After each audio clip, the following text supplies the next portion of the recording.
You'll be able to soon. Uh, Hello, I'm Joe Giglio. Welcome to the first OG after party. I think that's what I went for. And I regularly host the OG with Joe Ovius from 3 to 6 on 99.9 The Fan every day of the week. It's been a new foray for me into sports talk radio. I spent more than 24 years in the newspaper business, and I was often asked, who were your favorite players to cover? And I'm about to embarrass one of them right now, and that's Joe Scelfo. I'm joined by Joe Scelfo tonight, former NC State player, and his dad, Chris Scelfo, longtime coach at Tulane and Marshall and with the Atlanta Falcons. Gentlemen, thank you for joining us tonight. Thanks for having us. I appreciate it, Joe. Yeah. So, Joe, what was it? It was only one season in 2016, but you had the distinction of being my guy. Was it as difficult for you as it may have seemed from the outside to have to regularly deal with me on the NC State beat? I actually thought it was pretty easy. You always were prepared. Yeah, you always knew what you were talking about. We could talk ball. You had everything locked and loaded before you asked the question, so it was easy. That was the easiest I've ever had to deal with any media relation or anything when I was playing. You had fun too. We did. Now, you started your career at South Alabama. You were a graduate transfer to NC State in 2016. And then, Joe, you spent 2 years as a graduate assistant or one at NC State? I spent a year and a half. Year and a half. Okay. Yep. And you spent this last season as an offensive line, guards and centers at Southeastern Louisiana University. It's about 45 minutes northwest of New Orleans. Okay. And that's where you guys are in Louisiana tonight. We're actually in Alabama. We're in Alabama. Yeah, crazy. A curve. That is a curve. Sorry about that. It's dangerous. No problem. Now, Chris, how much credit can you take for Joe's media polish? Oh, I can't take any. You know, I think he's a little mature beyond his years, and he's been around it. He's been at a lot of live press conferences, and it's easy when you tell the truth or exactly how you feel about something. So that kind of comes natural for him. I'm writing that one down, Chris. It's easy when you tell the truth. I wish you would send that to some of your colleagues for me. Well, everybody has the case. Everybody has different personalities, Joe.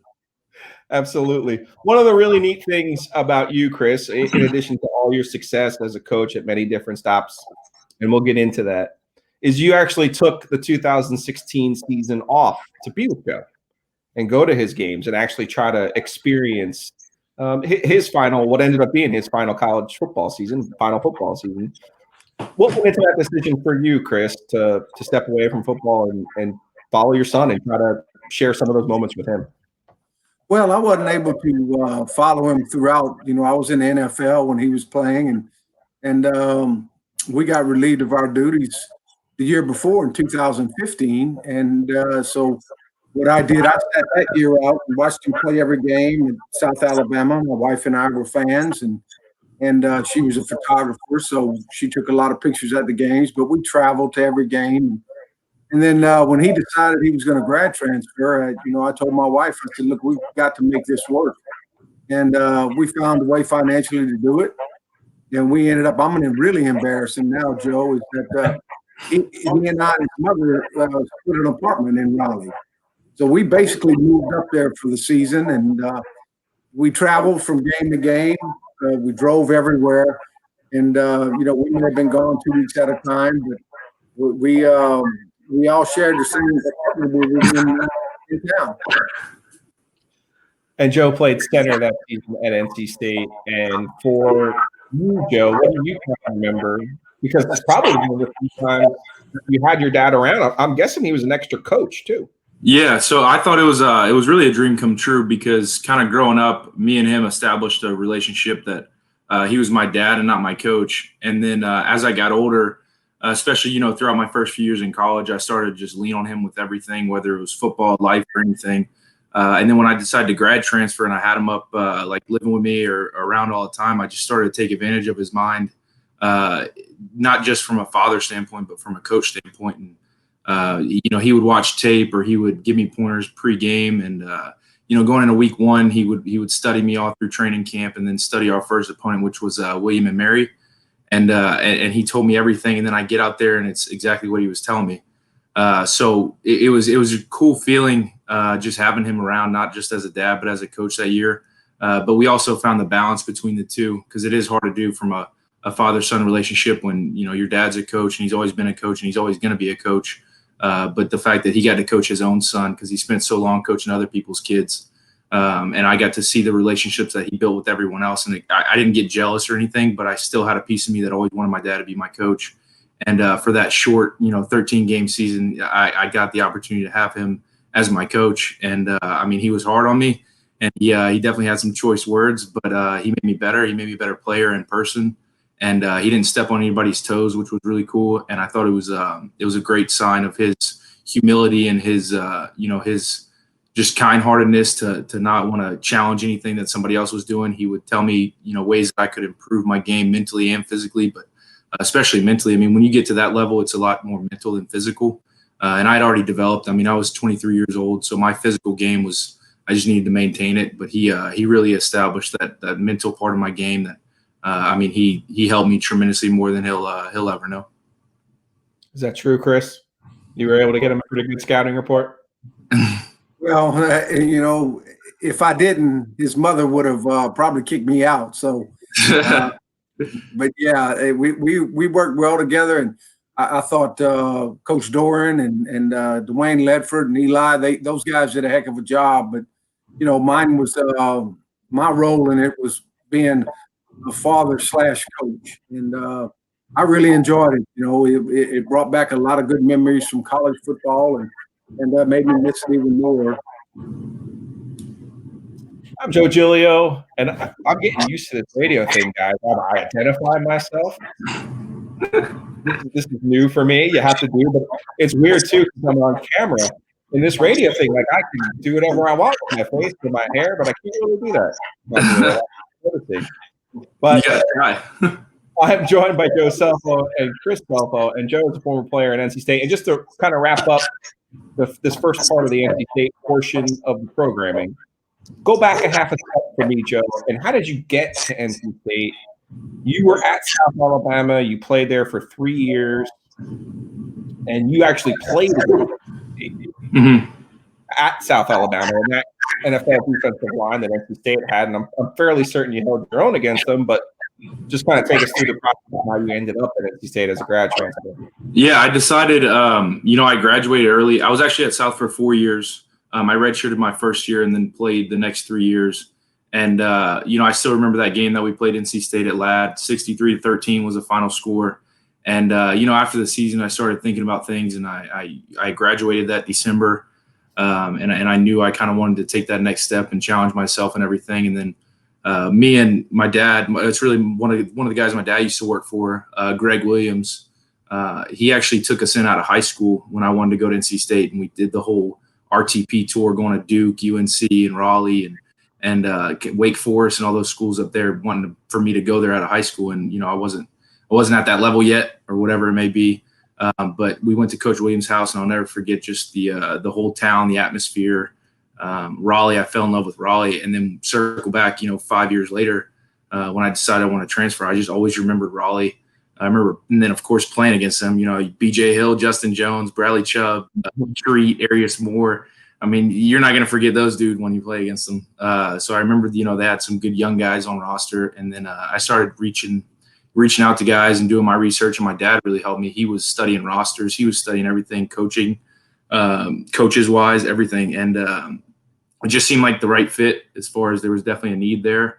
And then I revisited there. Me and my dad drew spring game and watched it, and I just fell in love with the area. And then my dad paid I don't even know if he remembers this. He bought like a $2 scratch off at a gas station. We were in Raleigh, and he won like $500. And I was like, you know what, this is it. So just little stuff, everything about when me and him went up there, I just kind of fell in love with it. And thank God it worked out the way it did. And I took other visits and stuff, but nothing really compared to the Raleigh atmosphere and the stadium, Carter Finley, everything. I just fell in love with it.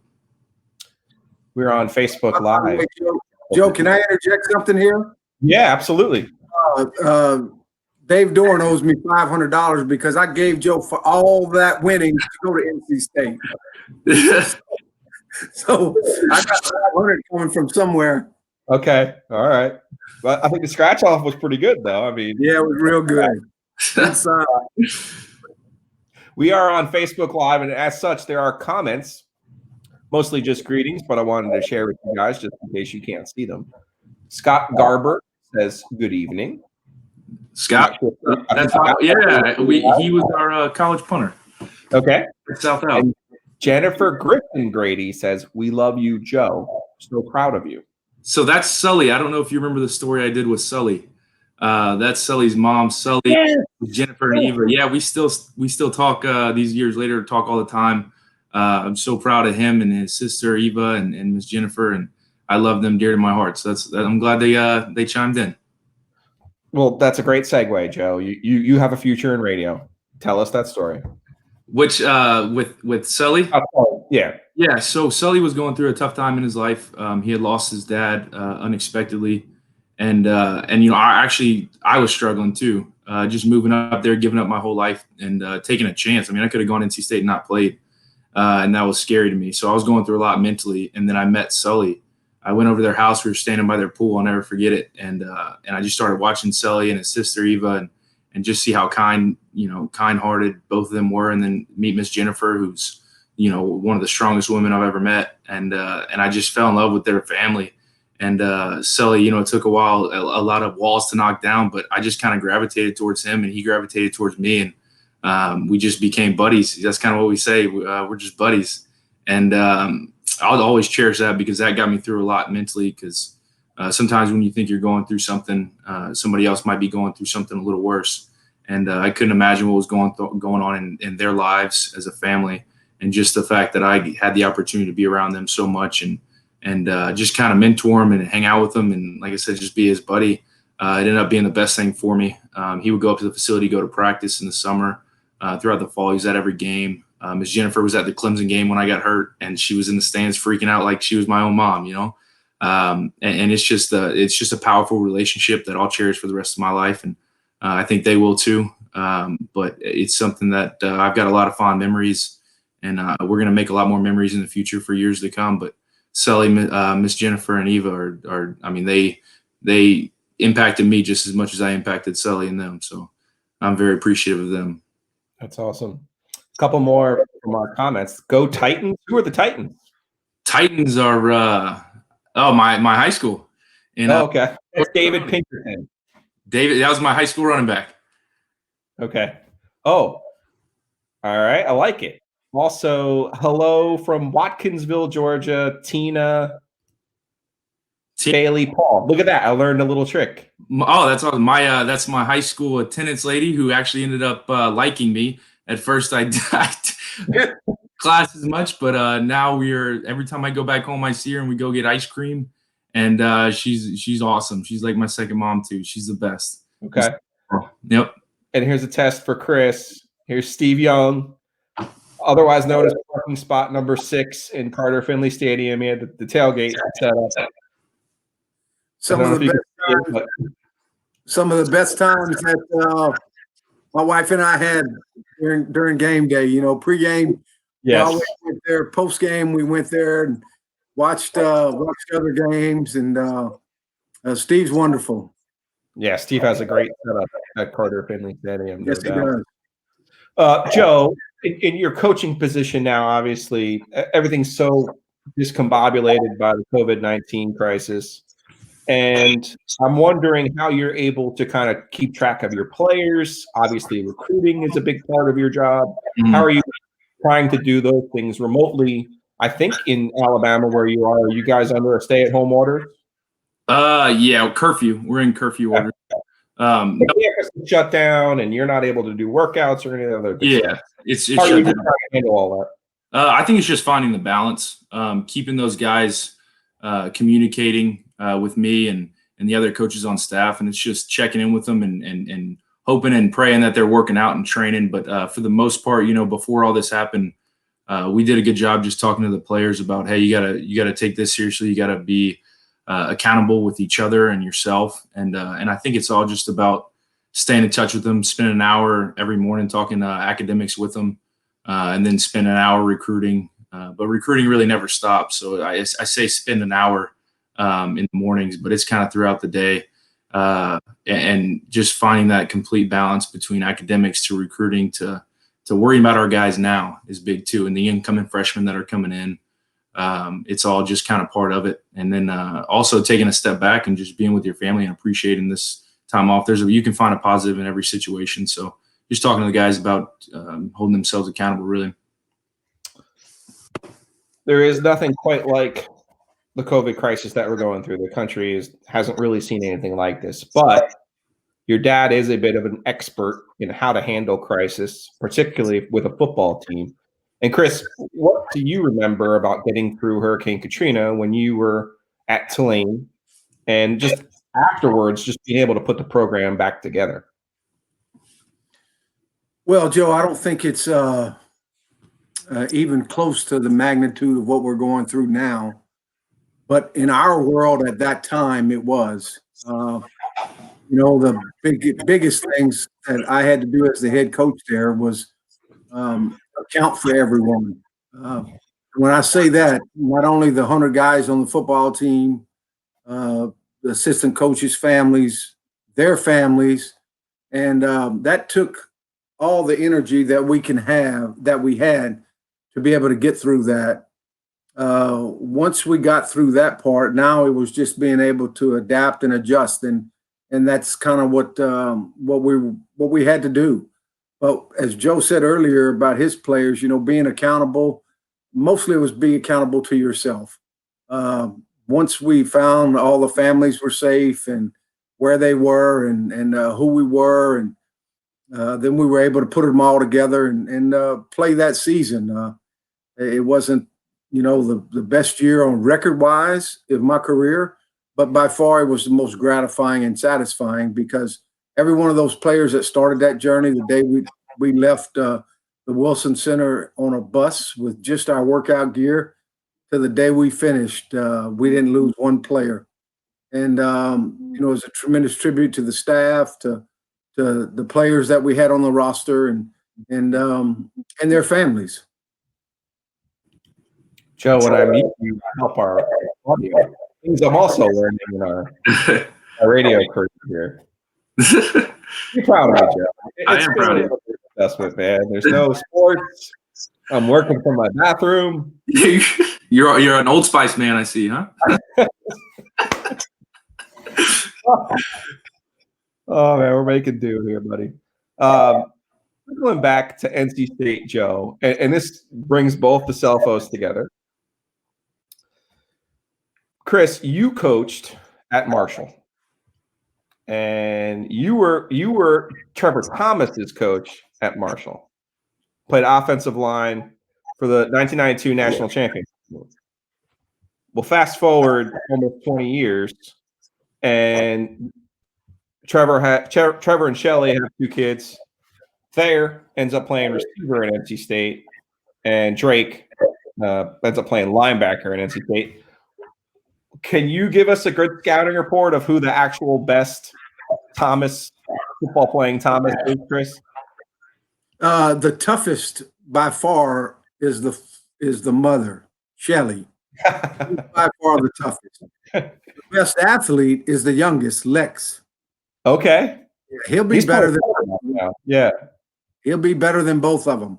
I watched him play basketball one day, and I think he was like 8 or 9, however old he was, and he's so much better athlete than all 3 of them, But the one thing is, and Trevor and I have stayed in contact, as our whole group did. We lost a couple of our guys to death recently. Phil Ratliff was the guard opposite of Trevor, and he was an All-American, and Chris Deaton was the opposite tackle of Trevor. But Trevor always says that he was always as good as anybody that played, and I've never disagreed with him. Trevor was a man that lived up to everything that I asked him to do and more. He was very, very special to me. Still is. And Joe, you got the opportunity to coach both of your sons at NC State and help recruit Drake, who was obviously really important to most.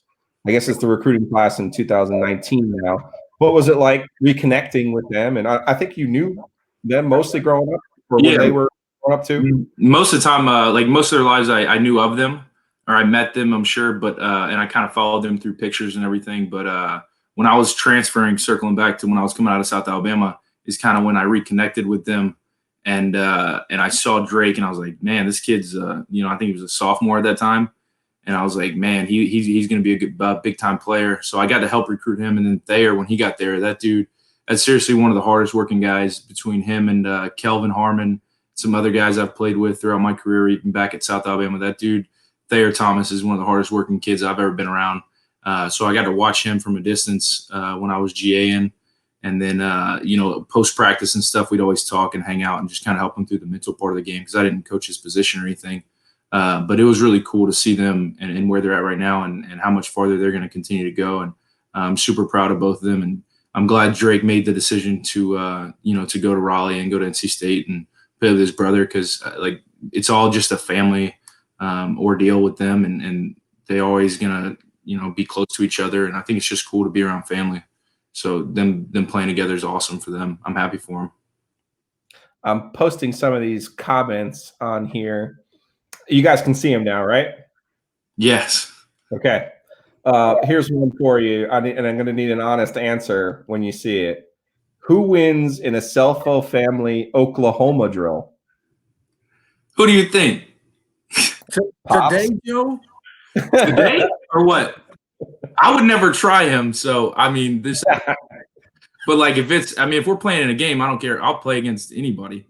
So, if it's a game and it's me and him and he's in his prime and I'm in my prime – Joe, not even close. I'd have smoked him. I would have put my foot on his throat. You can't. There's no way to prove if they were good or not back then. They don't have any. Well, I think it's computer stuff they do nowadays. You can figure it out. The computer can figure it out real fast. Oh yeah, we'll let a robot decide this victory. Yeah, that's right. Chris, you went from Marshall with Jim Donnan to Georgia. But how did you get from Georgia to Tulane? Well, they had a job opening and they contacted me. I interviewed with them and, it was just worked out that way. I was 34 years old. I was the youngest head coach in America in Division I football at the time. And, I tell people all the time, Joe, any new head coach, they should get in touch with Chris Scelfo because I can tell them what not to do. How old were you when you became the head coach at Tulane? I was 34. 34? Yes. And nowadays, that's old. Well, but back then, Rick Neuheisel was the youngest, and then I replaced him in age. But I've heard Joe say this: until you become the full-time position coach, until you become the coordinator, until you become the head coach and learn through it, no one can tell you they know what to do and how to handle it. It's a stage and it's a process, and I think you'll find there's always surprises around every corner, each step of the ladder you take. I'm putting some more quotes up here for you. I'd be remiss not to ask you a Tony Gonzalez. Tell us the Tony Gonzalez story, Chris. Oh, that's an advanced journalistic technique right there. Tell us a story. I'm learning this in radio. Yeah. Now remember, we have FCC regulations here because we are on the official. I'll tell you what, one of the greatest people in the world. I'll give you a story. So he played for me for 5 years, or we worked together for 5 years. He learned something from me, and I learned a lot from him. The biggest thing that I think that has happened in my coaching career was in our exit interview when he announced his retirement. we discussed, our 5 years together, year by year, and we were 4th and 7 away from going to the Super Bowl, and we had won the divisional playoffs, and we coached in the Pro Bowl when he was there, and we had a lot of fantastic memories. But the one thing he did to thank me is he gave me the keys to a Tahoe in our last meeting. And he said, Coach, I just want to thank you for what you've done for me the last 5 years. And to me, that was the highest compliment I can ever receive on anything I do, from the standpoint of, here is a Hall of Famer at the end of his career, and to be able to make some sort of difference in his game and his life is worth a lot to me. It says a lot about him too, because his career at that position was unmatched in NFL history. I mean, and I remember him as a basketball player at Cal too. Yep. When Cal reached the regional final, I believe it was '98, Coach. Or Sweet 16.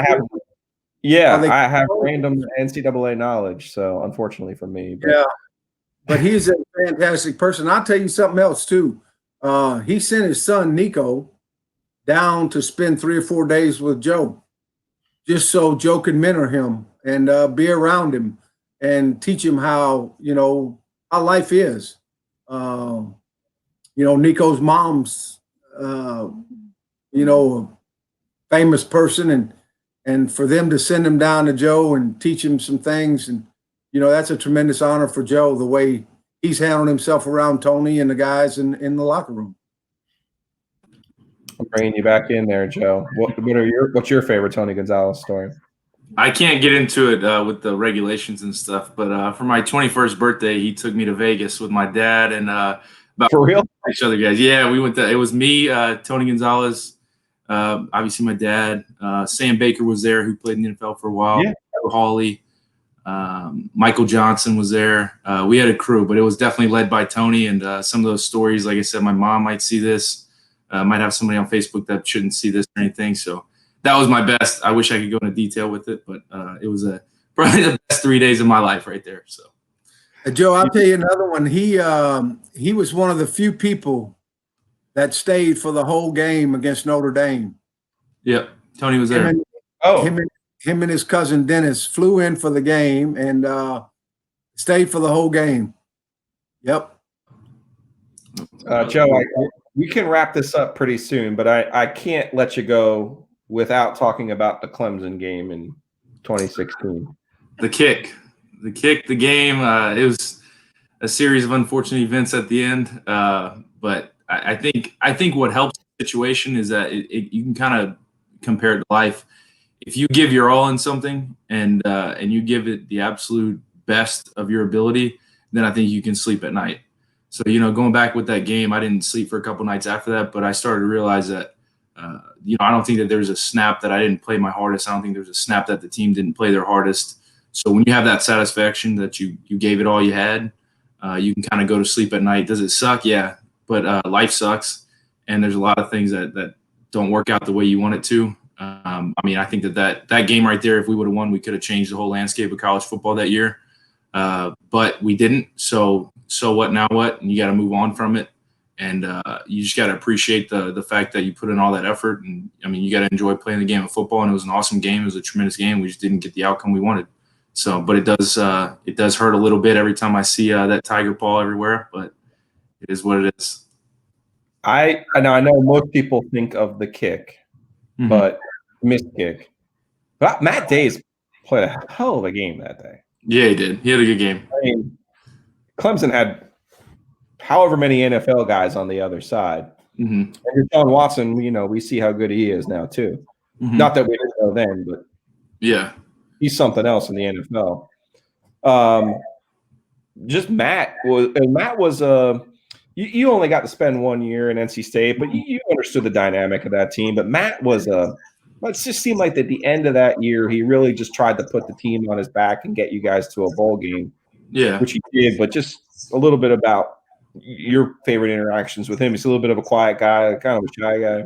Yeah, Dizzy is what we called him. He's probably the one from NC State. I mean, there's several that I keep in touch with, but I actually FaceTime with Matt like last week because they lived in the same apartment complex, him and Jack Tocho. So my dad's been around Matt for a while, and I think that the one thing that I noticed about Matt when I first got there is that he was just this quiet guy who just put his head down and go to work. He was always in the training room, just getting rehab and prehab, and he was always just proactive with everything he did. So I saw his work ethic, and I kind of gravitated towards him when I first got there because, quite frankly, I needed a friend, and and I just gravitated towards somebody that I knew worked hard.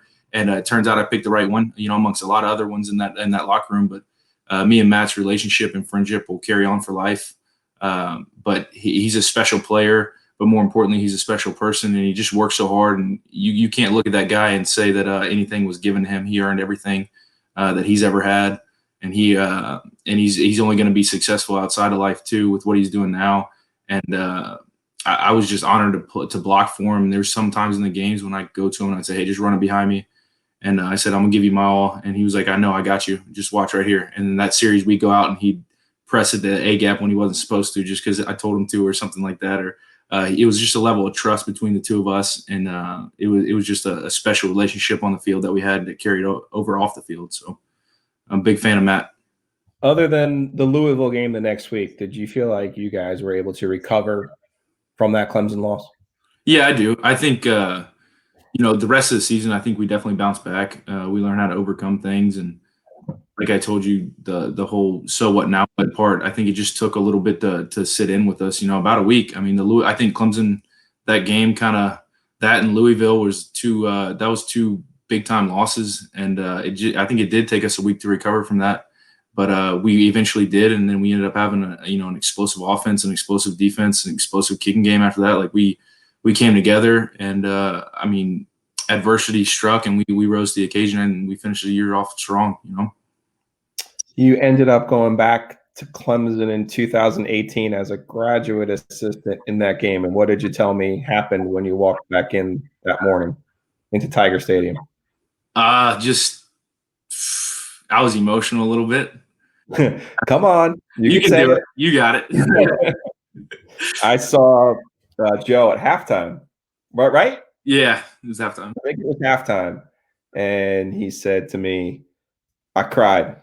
Well, I walked back in, I saw the stadium, and I just started crying. And obviously, an emotional experience. The game. You have games like that in your career, and I think you put it beautifully. That it is. Now, there's one thing I was talking about on the radio today is I hate this for the kids who are seniors in high school.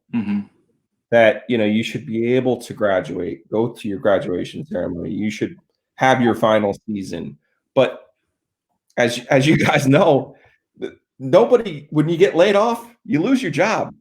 Only in sports do you get to play again, or do you get to try to win it back? In real life, you get laid off, you lose your job, you get divorced, something happens that you can't control. So in that way, I think we're learning a lot about reality during this crisis. But you guys more than understand that, and I appreciate you both. I'll let you, Chris, have the last word on this extravaganza tonight. Joe Scelfo and Chris Scelfo joining me on the first edition of the OG After Dark. Chris, I'm going to let you take us out. Well, Joe, I appreciate it. I really enjoyed meeting you and staying in touch with you, and all the best to you in your endeavors. And one day Joe will be back up at NC State coaching, I guarantee you. I'll take it. That's my guy. That's the goal. Hey, everyone out there, appreciate you guys checking in. Thank you so much for all the Facebook comments. We'll do this again next week without the Scelfos, but maybe they'll make an appearance down the line. Appreciate you guys so much. And everyone out there, please be safe, practice your social distancing, and take care of you and the ones that you love. Be well. Be safe. Thank you.